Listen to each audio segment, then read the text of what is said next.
I made my first million in real estate when I was 33 years old. I didn't believe it was possible to even be a homeowner after growing up in 20 different homes. I've spent my life learning the game of real estate entrepreneurship, to have the freedom to parent and guide my own schedule, and to express my purpose in the world. What is your purpose? How do you put that purpose behind what you do for money? I believe you were meant to make an impact. My real estate company was built around my purpose of having people discover what they are truly capable of. I'm Katrina Eileen, and this is my podcast, For Profit, For Purpose. All right. So, hello, I'm Katrina, and this is For Profit, For Purpose, where we talk all things real estate entrepreneurship, and doing it all with a purpose, a greater purpose. And this is my co-host, Brian. And today we have Marcus and Jessica Trufant. And they are here to talk about Truly Unruly and what it's really like as going from an NFL career to a real estate entrepreneurial career, and doing that all with 5 children, and what it really looks like, and how do you do it, and how do you do it well. So welcome, Marcus and Jessica. Thank you for joining us. Thank you for having us. Thanks for having us. So, boy, you guys have seen and done a lot. That people admire and that people strive to do, and you do it all with grace and class while giving back. And so we'd really love to hear a little bit about what's it like really on the inside, right? What's it like going from a professional sports career to real estate entrepreneurship to raising 5 children and having it all happen, especially in the midst of COVID. Right. I would say, do they want the clean version, or do they want No. We want what you guys promised, right? Children really want that. Crazy. Well, for starters, I think Marcus's transition from the NFL to being an entrepreneur was pretty immediate. Mm-hmm. And he had all his business and stuff in order. He started that before he retired from the NFL. So the transition into business was smooth, but the transition being at home and being with the kids, a little bit different. Right. And as far as my transition, it was more of a thing to where I kind of saw the writing on the wall. You know, I had some injuries. I was getting older. I was getting slower by the year, right? So, and every year there's new guys coming in, and you see all of the horror stories of guys on, that came before me that retire, and they go through a bunch of financial troubles and stuff like that. So I made up in my mind that I did not want to be that guy. So, of course, out of fear, my whole career, I really didn't invest in anything outside of the stock market, of course. And because that's what everybody does as soon as you come out of college and you go pro, and you get your agent and then you get your financial advisor. So I was doing the bare minimum, but of course, out of fear, I didn't want to do anything because I didn't want to be another story. Right. I can hear that. And so can you give us a little walk of, did you go directly into real estate, or did you dabble in a few different things? What was your walk there? Well, being a young man and kind of learning the business, and you come in as a rookie, Learning curve. Yes, it's a learning curve. It's a new part of life. I'm stepping into something that I really wasn't familiar with. So I took my lumps of getting involved in, sillier stuff that really sounded good. Okay, I want to have my name up in lights on this building. I may want to do this type of restaurant, or I may want to do some other stuff. And a lot of that stuff it didn't work for me, but good thing I didn't throw a bunch of money into it. I was investing in some shows and different stuff here locally when it came to music and kind of the party scene and stuff, but I was still young. So I got my taste of what doesn't work early. So I learned that. I had that learning curve, but then I started to partner up with some guys from Tacoma that were like-minded, and we kind of wanted to do the same thing, right? It kind of had a chunk of change, and we wanted this thing to last. We wanted to do good business. So we started doing our homework, and we started to look at self-storage. And it's one of those things of course, at the time that I thought that it was under the radar, because you don't hear people going around bragging, oh, I'm doing self-storage. This is a lot of fun, right? And you don't see a bunch of those guys on TV and in magazines. Not the sexiest business, is it? Right, yeah. And wearing a bunch of fancy clothes and doing a bunch of crazy stuff. But if you do your homework, it's great business and they're cash cows. So I really got involved with it. And I'm still doing it right now. But that's one of the first businesses that I really sunk my teeth into. And I wanted to do homework and I had to build the team. Of course, because I was a rookie, I didn't know a lot about it. I just knew it was good business. So Jessica, if you guys were making the transition from professional athlete to entrepreneur all at the same time, each one of those is a full-time endeavor, and you have family. And so what kind of changes to both of you actually? How did that impact your relationship, your family, and how do you find balance in what is never has balance? Well, you said it. We never quite have the balance. But we work really, really hard to try and maintain some type of balance through all the transitions. And we just had to get used to, first of all, Marcus being at home. On the couch in the way. More than normal, right? That was a schedule adjustment. But, it's all about being flexible. And we are flexible in our family. And we were just kind of able to make it work while he was figuring things out and spending, he went from being at home to not being at home because he was really putting his head down and getting busy. So, so we're still here. And another thing, I truly understood and I got a better understanding of what goes on at home after you retire, because I miss holidays, I miss birthdays, and I didn't have to take the kids to the mommy and me dance classes and do all that stuff. But when you retire, I was thrust into, of course, I was always there and I was involved, but it was just at a different level now. So I didn't have the excuse, I got to go to practice, so I'm out of here type of thing. It was more, so I had to figure that out. It was more take this baby. But we did it together and I wanted to help, but I got a real understanding for what it felt like to be, a stay-at-home dad and mom. So, yeah. Yeah. I hear the appreciation went. Yes. Jessica's like, yes. I'm sure he's like, yeah, I need to come up with 6 more jobs. I want to go to practice right now. Right, I hear you, man. It's time to go to practice. Go ahead. You got a question?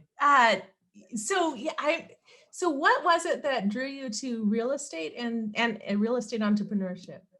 You really are approaching real estate as an owner, as an investor, and as an entrepreneur. And what was when you retire from one career and you have the ability to choose anything and you've got a blank slate, what was it that drew you to this arena? Right. For me, it was more about the longevity, and you get the equity and the growth, and you get the cash flow piece of it. So, I'm a guy, I like to double dip in everything that I do. Of course, when it comes to business. So if I can get that cash and I can get that flowing and going. And at the time, I think I got involved in a property that was already mature.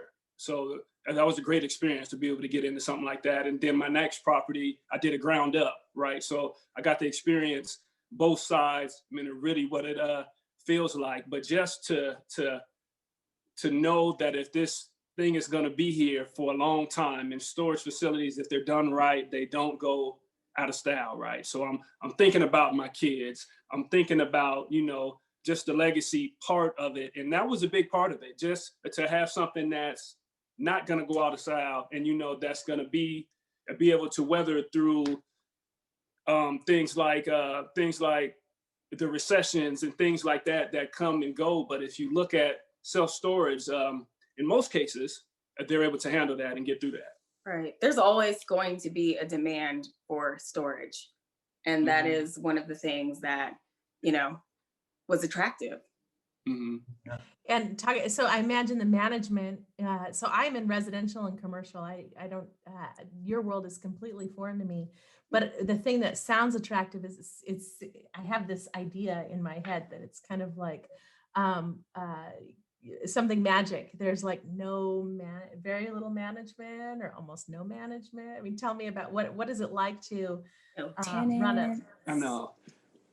Well, you can have a couple different styles, and you could go the old school way, right? And you could have the person that's managing the business. They could be living upstairs in the apartment, right? That's right above the building. Or you could go with a larger REIT, and you could go with them. And of course, that's going to cost you a little bit. But the theory in that is that if you go with one of the big guys, they got the marketing and they got the Google reach and all that kind of stuff that comes with that. And you're really hands off then, and you just let them kind of do their thing. And we deal with $1 billion guy in extra space storage. So that's who manages my facilities. So the management part is really good. You only have, but you can have 1 to 2 employees up front, and they run the whole property. And then things with the internet, it makes it a lot easier. So yeah, there's not a lot of management to it. And I like that as well too. That's another thing that I was very attracted to from storage. You know, I came from the sports world, and I was go, go, go. I had to do all this stuff. But in storage, you make your investment and sit back. And then you kind of just go on your way. So that part was attractive too. And I know it sounds funny, but to be at home and to be with my wife and to be able to be with my kids and not have to be, 100 miles an hour all the time in a business, that was big for me. But don't discredit all of the time that you spent Right, learning and really studying the storage business. And having all those meetings and doing all that just to make sure that he knows exactly what is going on. So yeah, you spend a lot of time doing that. Thanks, Mom. Well, and I'm glad you brought that up, because sometimes when you're in the thick of it, you don't, just like when you had you have children, babies, and then let you get through it, and then you look back and see other people with babies, you're like, how did I ever live through that? Oh my goodness, right. So sometimes when you so if you're out there doing it, you have someone else that's watching. So Jessica, you brought that up. Like, what was it like observing him go through? So, and the reason I ask this is there's people who will be watching this who would love to get into this arena. And what does it take, right, to go from no knowledge of it to being successful at it? It takes being a student and literally studying the storage game. I don't know, he did some seminars, online seminars. He was always meeting. He was, going outside of the house and just really talking with people who have been in the business and being mentored. He soaked every opportunity, every bit of information in. And so I think that's what made him. Right. I was a believer after that. Successful. I was definitely a believer. I would go to like storage shows, and a lot of people don't know this. They do a storage show every year in Vegas, and it's like a thing. A bunch of storage guys that look like they really don't like to have a good time, but they go to Vegas and they have a storage show. It's pretty cool, actually. So I had a good time. Yeah, so just getting ingrained into the culture of storage and talking to guys that are, twice my age, that have been doing this for a long time and are very successful at it. It just made me want to do it more and to be one of those guys eventually. Yep. And that's where I go back to the legacy piece and just the longevity of it. That part was very attractive. So, I guess first, one of my questions was mentors, but I think you just mentioned them right there. But, anything else you could say about the role the mentors you had played inside of this growth curve? Right. And I've always been a student of everything, right? I never come into a thing thinking that I know everything. So I'm still learning to this day. I want to do more. I want to do bigger. I want to do better. So I'm talking to guys that are, you know, that have been in that position, guys that have a bunch of facilities. I talk to guys that have managed properties on their own and have lived on the properties. And I just try to talk to everybody from every different type of situation. And then I create my own thing, and then I kind of take it and run with it. But yes, finding a mentor and finding somebody that's been there before, I think is a very smart thing to do. And how do you decide that someone it's a good choice to listen to them? Like, how do you find the right mentor? Trial and error. I was just about to say that. Sometimes you get with some people and they could talk a really good game, right? And that's just a part of it. And you kind of gotta sift through and kind of do your own homework, but it really comes down to just finding that right type of relationship, and you got to find that right fit. And so it takes time. So I know in my situation, it just didn't happen overnight. I had to talk to a couple guys, and I had to add some people to the team, had to remove some people. But just like anything, it's a constantly moving thing, and you're constantly doing a dance, and you're trying to get this thing right, especially if you're trying to do more, if you're trying to do bigger and better. It's just that you constantly got to move it around and try to get it right. You know, I love that you said that when you're looking for the mentor, you have to go through a lot of conversations. You know, sometimes you see people who are, you know, they're successful and you're like, oh, you know, they just like met the right person, all the stars aligned, they're born under a lucky star. You don't realize that they have to go through the pain, go through sifting through, and, you know, have failures as well on the way to being successful. Yes. Right. I would say it's kind of like you have to kiss many frogs. I would say it's kind of like being on social media, right? We only post the cool stuff that everybody wants to see, right? And all the stuff we can celebrate. Then we put a nice filter on it and make it look all shiny and stuff. But that's not really real life, though. It doesn't work like that. So, yeah. I'm curious, what would you say, and Jessica, obviously I want to hear from you too inside of this question, which is, what made you successful at being, you know, an NFL superstar, so to speak, right? Like, you made it to the pinnacle of your game, and then like what carried over to being successful here? I think the determination and like you talk about sports, and I played corner, I played defensive back, and I was taught as a young kid that it's all about being consistent, and you need the technique. And if you start with your technique right, then the highlights are going to come. You're going to get the interceptions, you're going to get the big plays and all that kind of stuff. So I think that carries over to business. You got to be consistent, you got to be diligent, and you got to stay in your lane and not try to do everything. I'm a defensive back. I can't go on the offensive side of the ball and try to play quarterback, right? I got to stay in my lane. I got to do my job. I got to do my thing. So that's really a big part of it that carried over. And some of the stuff that hurts you sometimes, I think as athletes, you have this Superman complex, right? That I can do everything. If I work out hard enough, I lift enough weights, everything's going to be okay. I've trained hard, it's going to be perfect. It doesn't always work like that in business. Sometimes you got to know when to tap out and just say, okay, if this isn't working and this isn't good enough, and I got to pivot and I got to do something else. Yeah. The same work ethic that you had on to the field, that Marcus had on the field, it transferred over to storage. It was the exact same thing. There was no difference, no deviation. That work ethic has always been there. And the determination, and just being, I don't know, just being really just even keeled and just having a positive attitude, all of that really helps. So yeah, you're cool. I'll tell you, I'm taking what I'm taking from that is consistent. That's my word for 2021. So. Oh yeah. Yeah. Hell yeah. So there was a question. Oh, so how do you develop your team, and how do you trust your team? I think it's a lot of the same stuff, and you got to go through some guys sometimes, and that's I think that's with it.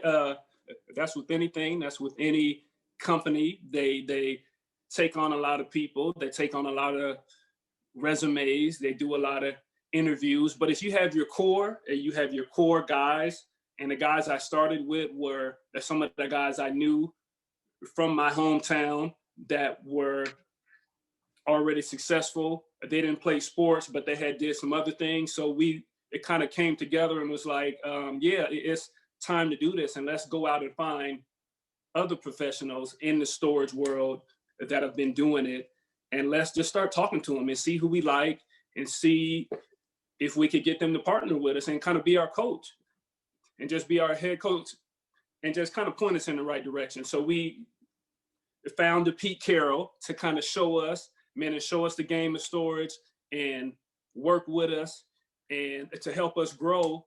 And then after a while, we just kind of took it and make it ours. Love that. It's beautiful. Well, I'd like to move the questions on to Truly Unruly. Hey, what you guys have been doing there. Yeah. Talk about that. This is your podcast, right? Yeah. It's not a reality TV show yet. Is that where it's going? not yet. It pretty much is, that it's a reality TV show that you can watch or listen to. Okay. Pretty both, really. It's just about life, our life with 5 kids, our relationship. We dive into our past, the present, what it takes to get married, be married, stay sane, or how you deal with being insane, things like that. Just the normal day-to-day, just real life. Yeah. And I think it's good because we kind of give a behind the scenes look. A lot of people see, a guy that played in the NFL and everything's going to be perfect. He got the lady and he got the kids and everything's just perfect. But there's stuff that goes on, and there's normal life. There's normal wear and tear. Changing diapers of kids. Yeah. And there's the throw up from kids, and there's all types of stuff, and then your wife gets mad at you. Right. So it's all that kind of good stuff. So we talk about it all. We're normal. We're like everybody else. A lot of people think that, I don't know, like you said, we're invincible or untouchable, but we are human beings and we go through the same things as everybody else. We just have 5 kids. Right. A lot of people don't have that, Which though, makes right? it exponentially harder. Yeah. What would you say, living the lifestyle that, or at least from a celebrity or fame standpoint where you guys were, what would you say most people misconceive or, they think about you that is probably not true at all? I know for me, I'm pretty fairly simple, right?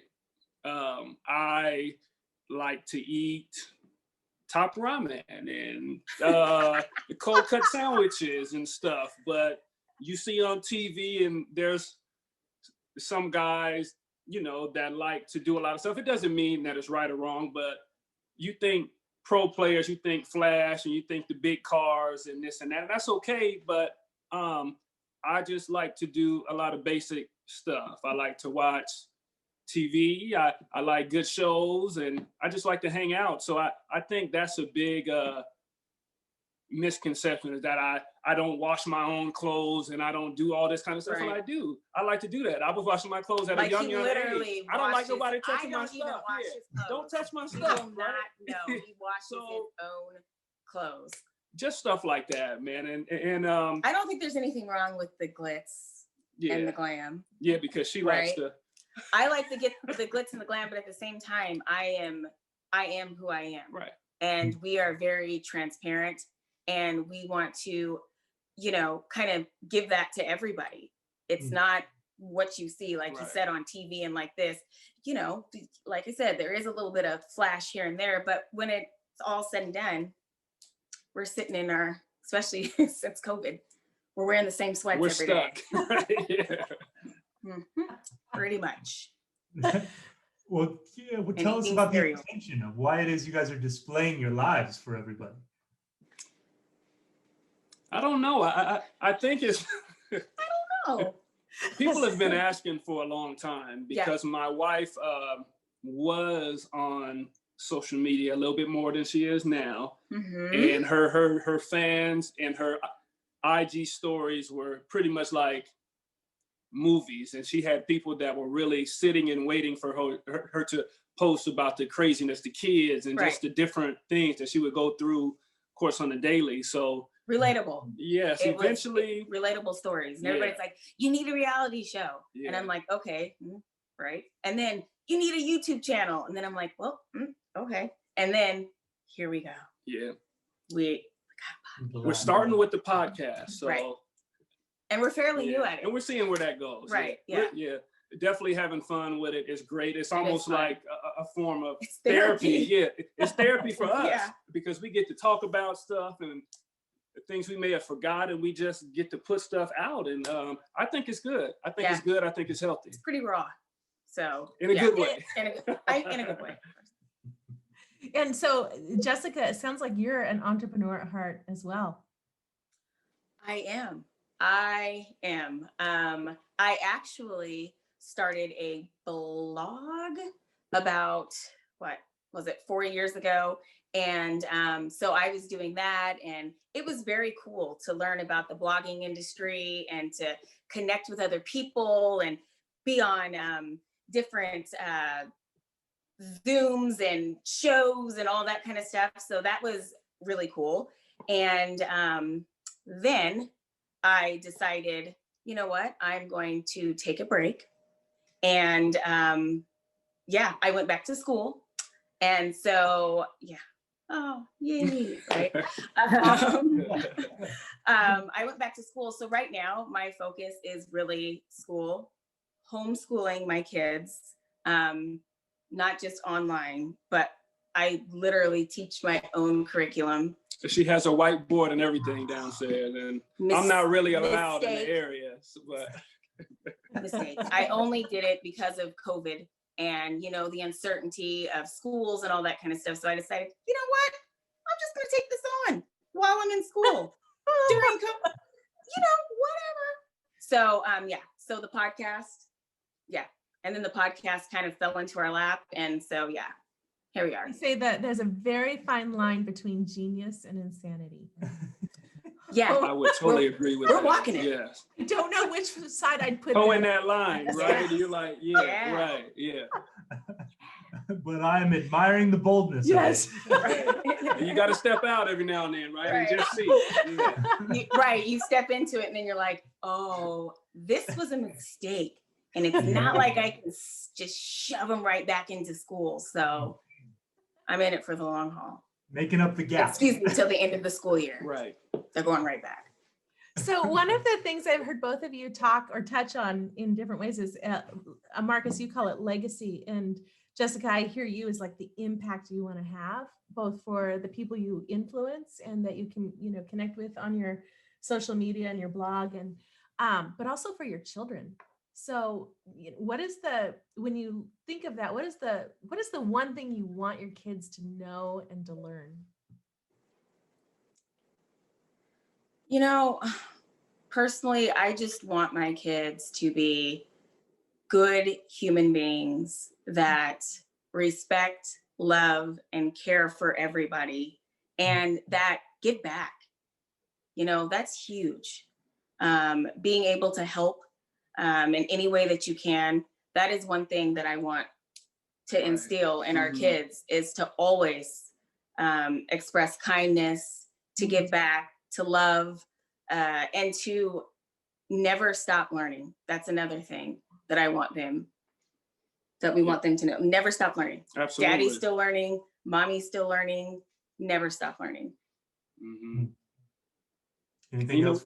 Lead by example, and with you got mom going to school, and you got dad trying to do his thing and learn and grow, but just teach the power and the strength of being just being active and trying to move forward and not being content.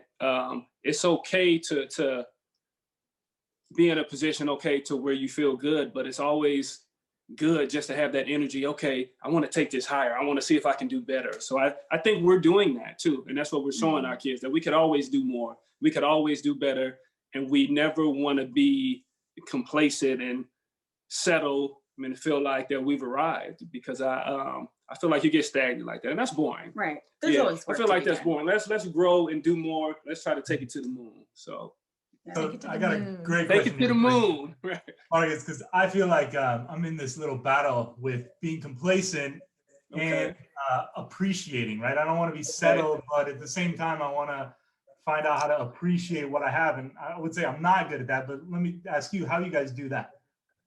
I'm a firm believer that you got to celebrate any victory, small victory, big victory, any victory, because they're hard to come by in anything, in any business. So if you're winning on any level, you got to celebrate that. You got to be happy about that. You got to be positive about that. I'm not very good at expressing my, I guess my happiness and kind of going up a level. Playing sports so long, I was like, okay, I always got to be even. I don't want to get too excited, because you never know in that next play it could be bad. So you want to be even. But now you got to celebrate those victories. You got to be excited. You got to be positive about it. You got to talk about it. So I totally feel you, man.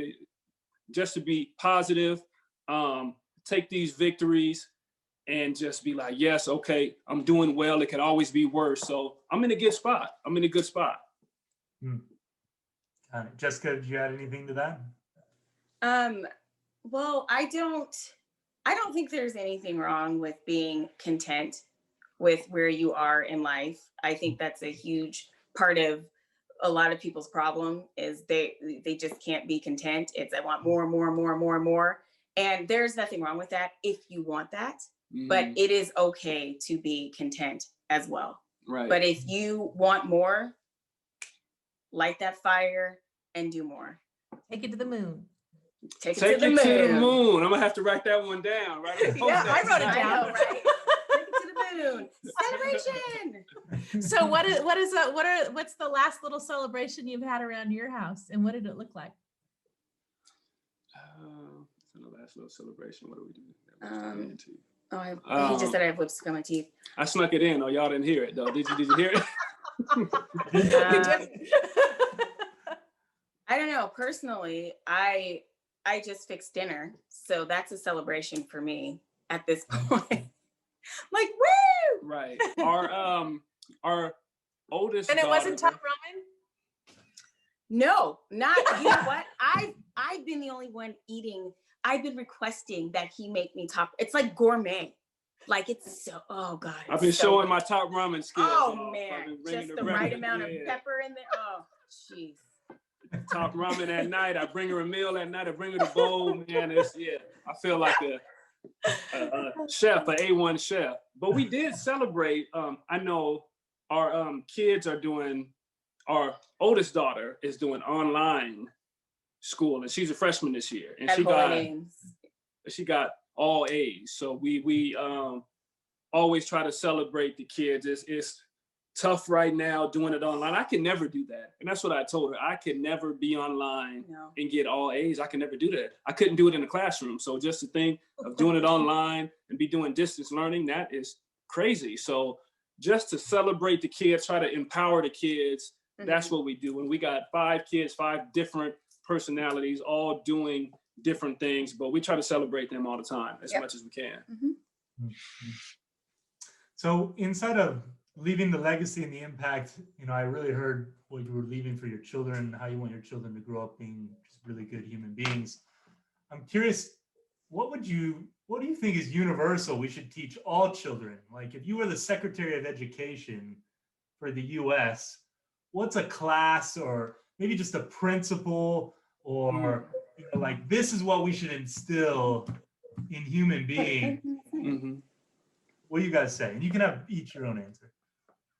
Well, kind of piggybacking off of what I said before, is to respect all lives, to acknowledge everybody's culture, to have a love and appreciation for what may not look like you, may not act like you, that we are all in this together, and everybody deserves to be valued, respected, heard. And yeah, I think that is a message that all kids need to know, is literally to respect and appreciate all human beings, all walks of life. Right. I love I that. and then I guess to piggyback off that, that each individual is different, and that's okay. Never let anything or anybody, any situation let you feel like you're less than. Everybody has a special thing about them, and you need to it's okay to lean into that. It's okay to be different. It's okay to be outside of the crowd. And it's tough with the social media stuff and all that kind of stuff. You got kids feeling like it's supposed to look this way, and if I'm doing it this way, then I'm bad or I'm not good enough. But that's what I really want my kids to be able to lean into themselves, accept themselves, and kind of take that and just really stand firm on that. Right. Really stand firm on that. Whatever you want to do, you can get all A's or you can struggle in school, but that doesn't mean that you're a bad person or you're not going to succeed in life. Right. Things happen. Everybody has a different path, but you just got to try your best at all times and just see what happens. Yeah. When I hear that, it's really all human beings got some magic somewhere. Absolutely. And grow it or let Absolutely. it out. Love it. You want to go to the I'd love to. nonprofit? Yeah, I was just going to say, and you guys do this. You put your money where your mouth is, your time, your energy through the Truefont Family Foundation, and you give back. Can you tell us a little bit about that, and what was the reason why you started it, and what are the what is it that's important to you about this? Right. Well, for me, being drafted to my hometown team, it just felt like it was a natural thing. I grew up going to the Boys and Girls Club, coaches, and you got mentors, and you got the people that care around the community. Of course, my parents instilled in me that you do good things and good things are going to happen to you. So I always wanted to help those that can't, that have a hard time helping themselves. So, the Truefont Family Foundation, it started out, I wanted to do everything. So, I was involved in all types of programs. You name it, the Truefont Family Foundation was involved.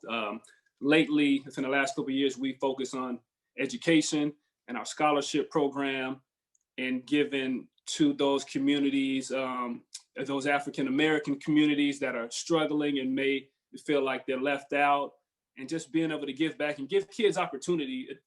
That's really what it is. Some kids don't even know that they are a shining star, right? So you talk to them and you work with them and you just try to give them that opportunity, and you never know what could happen from that. And that goes all the way up from like the youth sports up to scholarships, all that kind of stuff. But the Truefont Family Foundation scholarship program is really what we've been leaning into.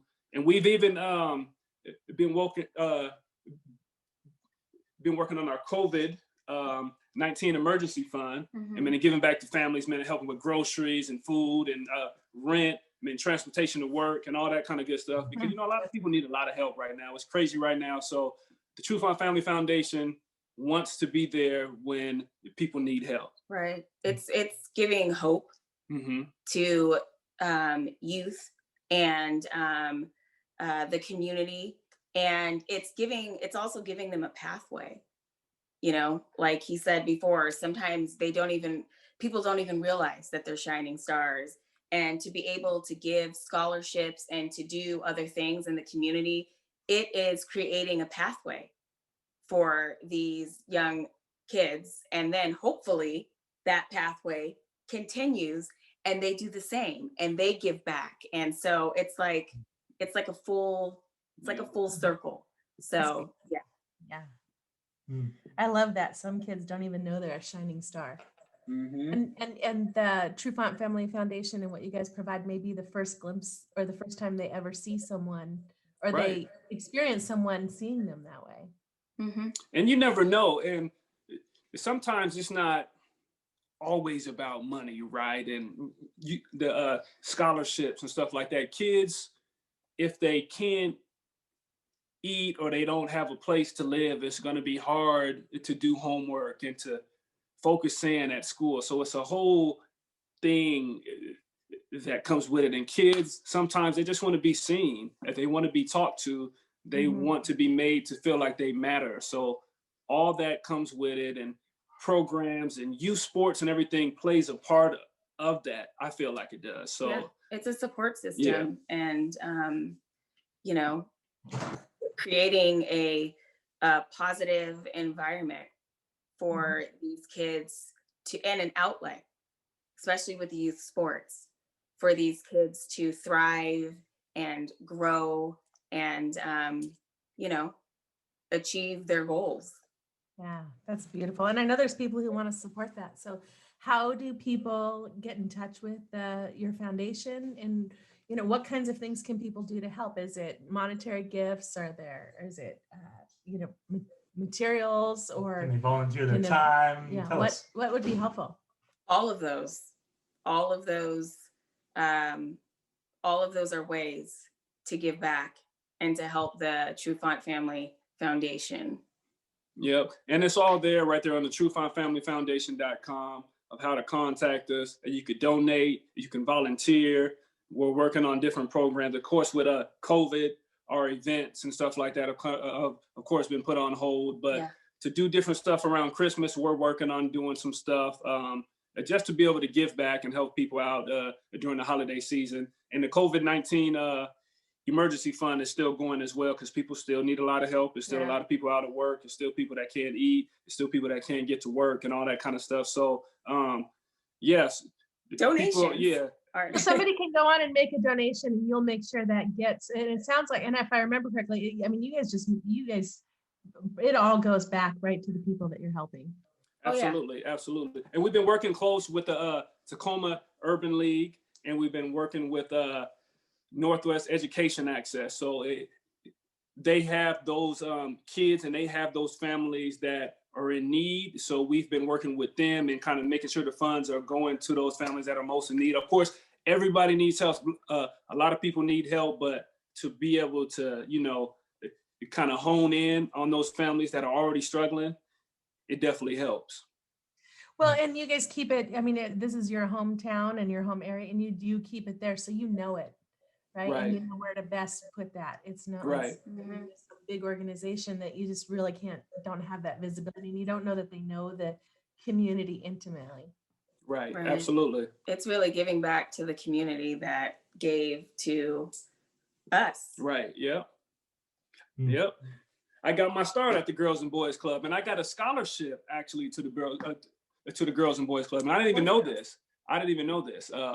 And I was talking to my mom, your mom this year, and she was like, "Yeah, you got a scholarship." And I was like, "What?" I just thought I was going after school and it was a good old time, but I got a scholarship to go there, and that's where it starts. And that's where I got my start, and I got to blossom. I got to step out of my shy kid road. I was named the starting quarterback in 5th grade. I couldn't throw, but I could run, but I was forced to speak to the team and to be a leader and to do all these different things. And that's where it all started. Yeah. All right. I love it. And of course, anybody in the Pacific Northwest region and anywhere really, but help out the community. This is a great way, right? Donate to the Marcus. It's not the Marcus. It's the TruefontFamilyFoundation.com. Yes. Yes. Okay. And we appreciate it greatly. Hey, I have one other question for you, going back to the self-storage. I had forgotten about this. So you said something, you said you did one out of the ground. Does that mean you bought vacant land and you built the facility itself?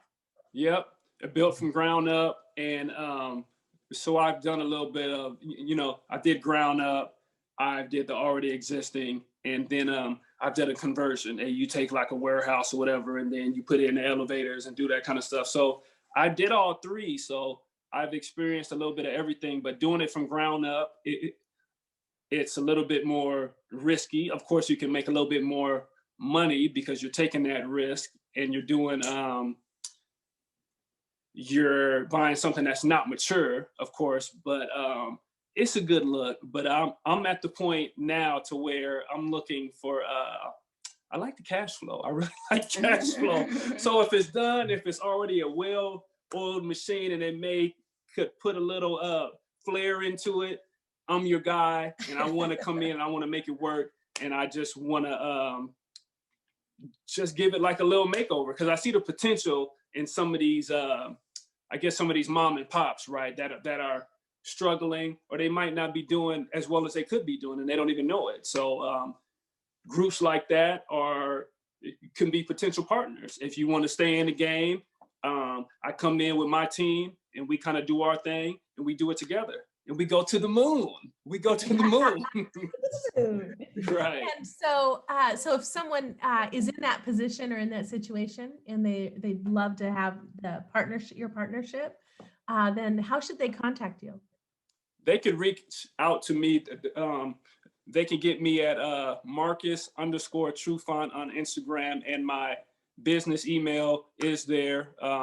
So that you can go to my bio. I check all those emails. I have my guys check those emails, and I'm ready to work. So let's do it. So if they have something that they've just had for a long time, and they're self-managed owners, and Right. they're ready to hand it off, that call you.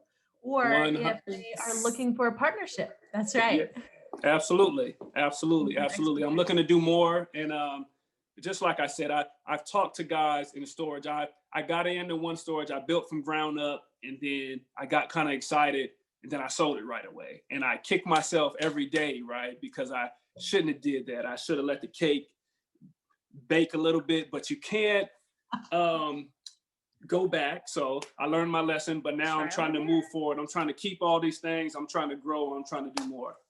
Yep. Cool.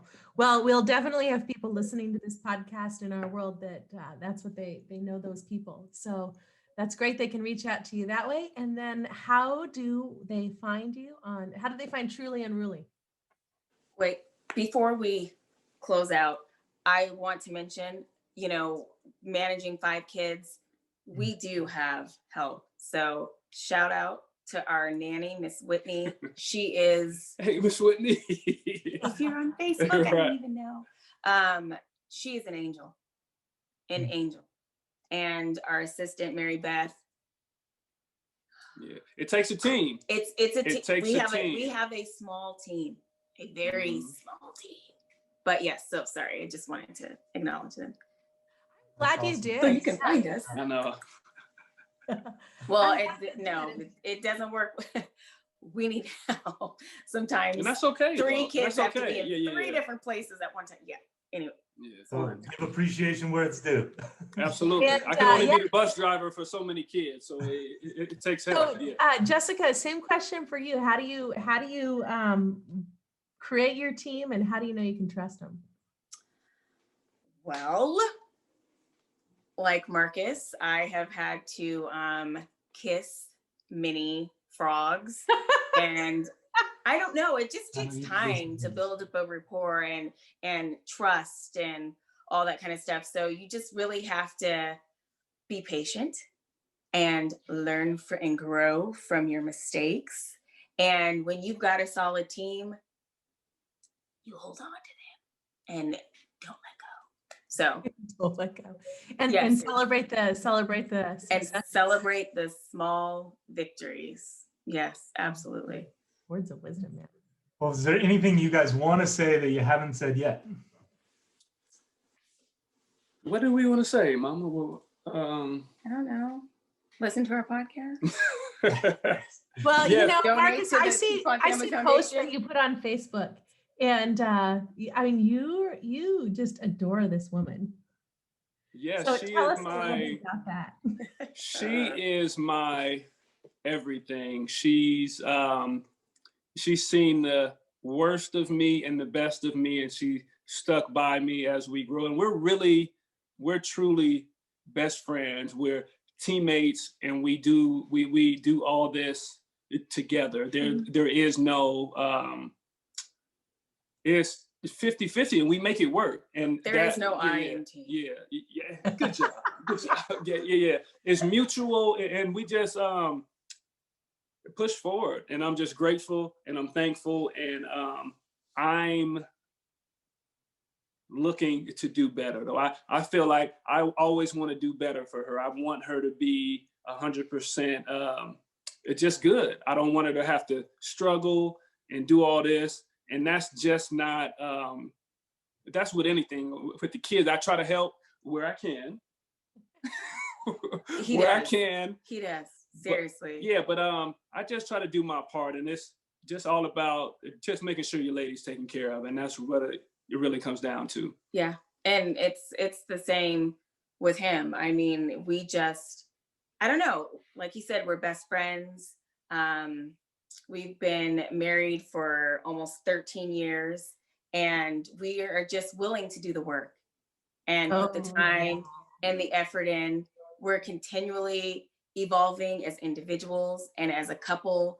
And we communicate. Yeah. We're just here to support each other. Marcus is a phenomenal dad. One of the most hands-on dads, I don't know, that I've ever known. He's always there. He is always there. Even when he was playing, when he wasn't playing, he wasn't just kicking back. He was right there with the kids and I, hands-on. And I have 4 girls and a boy. So, of course, in the beginning, I was doing the ballet and the glitter and all that kind of stuff and the dress up. I would do all that and I had no problem doing it. He's a cheer dad, a dance dad. He wears the cheer dad shirt everything, proudly. Like, all that. Yeah.